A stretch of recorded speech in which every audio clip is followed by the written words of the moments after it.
नमस्कार दोस्तों, आप सभी का हमारे YouTube चैनल जीके भागवत कथा में आपका स्वागत है।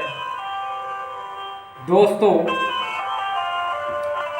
हम आज आपके लिए वह कथा बताने के लिए जा रहे हैं जिसका बड़े बड़े विद्वानों के लिए हमने संदेश भेजा, SMS भेजे, लेकिन किसी ने अभी तक इसका कोई जवाब नहीं दिया। बड़े बड़े शास्त्रियों के लिए भी इस बात का बिल्कुल भी पता नहीं है कि भगवान श्री राम किसके पुत्र थे।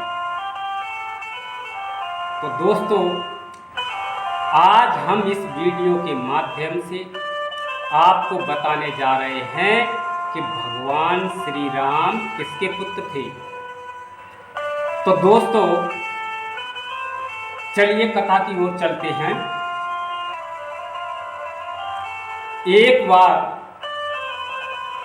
अयोध्या के राजा रघु घोड़े पर सवार होकर के और शिकार खेलने के लिए जंगल की ओर चल दिए।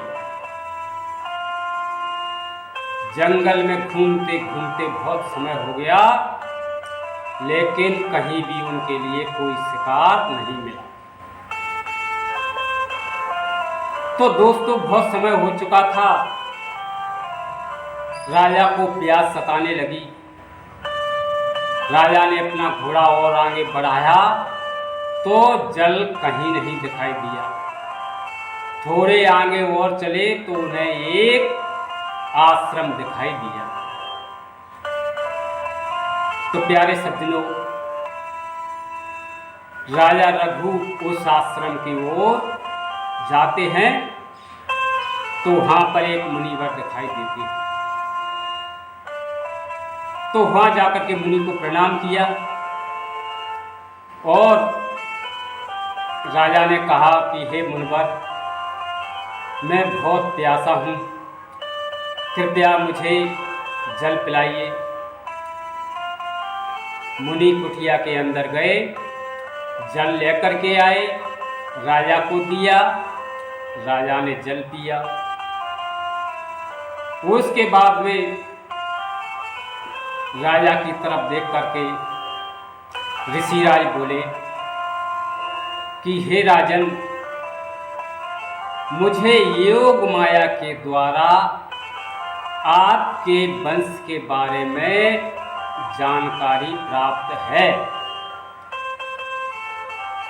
तो मैं आज वह जानकारी आपके लिए बता रहा हूँ। राजा रघु बोले, हे गुरुदेव, बताइए क्या कारण है कि क्या आगे होने वाला है। तब मुनि श्रेष्ठ बोले कि हे राजन, आपके वंश में आगे चल करके राजा दशरथ होंगे। उनके कोई पुत्र नहीं होगा, इसलिए आपको यह उपाय करना है कि उनके कोई पुत्र पैदा हो सके। तो राजा ने कहा, हे मुनि, मैं इसके लिए प्रयत्न करूंगा। इस प्रकार राजा वहां से घोड़े पर सवार होकर के अपनी अयोध्या नगरी के लिए वापस हो आते हैं। रात्रि का समय है। राजा रघु सोच में है कि अब आगे क्या किया जाए। जैसे तैसे रात गुजरी, सुबह हुआ। राजा रघु को ध्यान आया कि अब मुझे अपने गुरु जी के पास चलना चाहिए। राजा अपने गुरु वशिष्ठ के पास पहुंचे, गुरुदेव को प्रणाम किया कि हे गुरुदेव, मेरे मन में एक बड़ी शंका है, इसी कारण मैं आपके पास आया हूँ। तो वशिष्ठ जी ने पूछा, हे राजन, बताइए क्या कारण है, किस कारण आप व्याकुल हैं। इस पर राजा रघु बोले कि हे गुरुदेव, मैं जंगल में शिकार खेलने के लिए गया था। वहाँ मुझे एक ऋषि मिले, तो उन मुनियों ने मुझसे कहा कि हे राजा रघु, आपके वंश में आगे चल करके राजा दशरथ होंगे और उनके कोई पुत्र नहीं होगा, तो इसलिए यह उपाय आपको ही करना है। तो गुरुदेव आप ही बताइए कि अब मैं क्या कर सकता हूँ। इस प्रकार वचन सुने तो वशिष्ठ जी ने कहा कि हे राजन, चलिए हम लोग अयोध्या के लिए चलते हैं। इस प्रकार राजा रघु और गुरु वशिष्ठ अयोध्या के लिए आ गए। अयोध्या में आकर के गुरु वशिष्ठ ने कहा कि हे राजन, श्रृंगी ऋषि एक महान विद्वान महायज्ञ करता है, कृपया आप उन्हें बुलवाइए। तभी राजा रघु ने अपना मंत्री भेज करके और श्रृंगी ऋषि को बुलवाया। जब श्रृंगी ऋषि अयोध्या नगरी में आ चुके हैं तो गुरु वशिष्ठ और राजा दशरथ ने उनको पूरा हाल, पूरा जो विवरण था बताया। तो श्रृंगी ऋषि बोले कि हे राजन, आप जाइए और अपना बिंद एक कलश में लेकर के आइए, जिससे आपका वंश आगे की ओर बढ़ेगा। तो राजा रघु गए, एक कलश में अपना बिंद लेकर के और मुनि श्रृंगी ऋषि को दे दिया। उसी समय श्रृंगी ऋषि ने वहाँ एक यज्ञ किया। वशिष्ठ जी, राजा रघु, श्रृंगी ऋषि सभी मिलकर के एक यज्ञ करते हैं। तो उसी समय यज्ञ में से यज्ञ देवता प्रकट होते हैं। तो श्रृंगी ऋषि ने वह कलश लेकर के यज्ञ देवता को दे दिया और कहा कि हे यज्ञ देव, जो यह कलश है इसके लिए हम आपके पास धरोहर के रूप में रख रहे हैं। जब भी हमें इसकी आवश्यकता होगी, जब भी हम इसके लिए आपसे ले लेंगे। इस प्रकार वह कलश लेकर के यज्ञ देवता अंतर्ध्यान हो जाते हैं। समय गुजरता गया। राजा रघु के पुत्र अज हुए, अज के पुत्र राजा दशरथ हुए। तो राजा दशरथ के चौथा पन आने वाला था। तो उसी समय उनको व्याकुलता बढ़ने लगी कि मेरे अभी तक कोई पुत्र नहीं हुआ।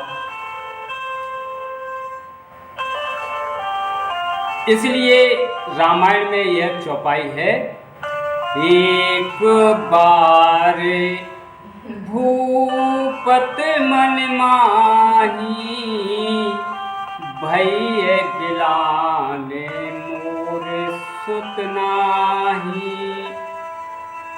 जब राजा को संकोच हुआ, गिलानी अंदर पैदा हो गई कि मेरे अभी तक कोई पुत्र नहीं हुआ, तो राजा अपने गुरु वशिष्ठ के पास पहुँचे, गुरु को प्रणाम किया, बताया कि हे गुरुदेव, मेरे कोई अभी तक पुत्र नहीं हुआ,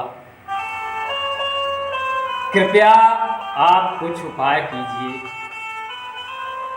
जब यह बात सुनी तो वशिष्ठ जी सोचने लगे कि क्या करना चाहिए। जब ही उन्हें उस बात का ध्यान आ जाता है, उस समय का जो राजा रघु का जो कलश था, तो उस समय उनको ध्यान आया वशिष्ठ के लिए। तो उन्होंने कहा, राजन चिंता न करें आप, हम सब अभी अयोध्या के ओर चलते हैं और वहाँ जाकर के हम एक पुत्र यष्टि यज्ञ करेंगे, जिससे ईश्वर चाहेंगे तो आपके पुत्रतन की प्राप्ति होगी। तो उसी समय राजा और गुरु वशिष्ठ अयोध्या नगरी में आ जाते हैं। तभी गुरु वशिष्ठ ने राजा से कहा कि हे राजन, श्रृंगी ऋषि के लिए बुलवाइए। तब राजा ने श्रृंगी ऋषि के लिए बुलवाया। उसी समय श्रृंगी ऋषि वशिष्ठ जी सभी ने मिलकर के एक पुत्र यष्टि यज्ञ की। जब यज्ञ की तो यज्ञ देवता का जैसे ही आह्वान किया तो यज्ञ देवता प्रकट हो जाते हैं और वह कलश था, वो कलश लेकर के आ जाते हैं। तो वह कलश श्रृंगी ऋषि को दिया। श्रृंगी ऋषि ने वह कलश लाया करके राजा दशरथ को दिया और राजा दशरथ से कहा कि हे राजन, इस कलश में जो प्रसाद है आप अपनी रानियों को बांट दीजिए। तो दोस्तों, जब वह कलश से जो प्रसाद रूपी सभी रानियों को दिया गया, सभी रानी गर्भवती हो गई। तो उसी गर्भ से, उसी बीज मंत्र द्वारा भगवान श्री राम का जन्म मां कौशल्या से हुआ। तो दोस्तों, हम आपके लिए बता दें कि राजा राम दशरथ के पुत्र नहीं थे। राजा राम राजा रघु के पुत्र थे, इसलिए उनको रघुनंदन कहते हैं, रघुवीर भी कहते हैं, रघुनाथ कहते हैं, क्योंकि वह राजा रघु के पुत्र थे। तो दोस्तों, इस कथा में हमने जो बताया है कि राजा राम दशरथ के नहीं, राजा राम राजा रघु के पुत्र थे। इसलिए रामायण में आपने पढ़ा होगा, जब कभी कोई चौपाई दोहा आया होगा तो उसमें रघुवीर, रघुनंदन, रघुनाथ आया है। तो दोस्तों, आशा करता हूँ कि यह वीडियो आपका अच्छा लगा होगा। कृपया हमारे चैनल को सब्सक्राइब कीजिए, लाइक कीजिए। धन्यवाद। जय श्री राम, जय श्री सीता, जय लक्ष्मण, जय हनुमान।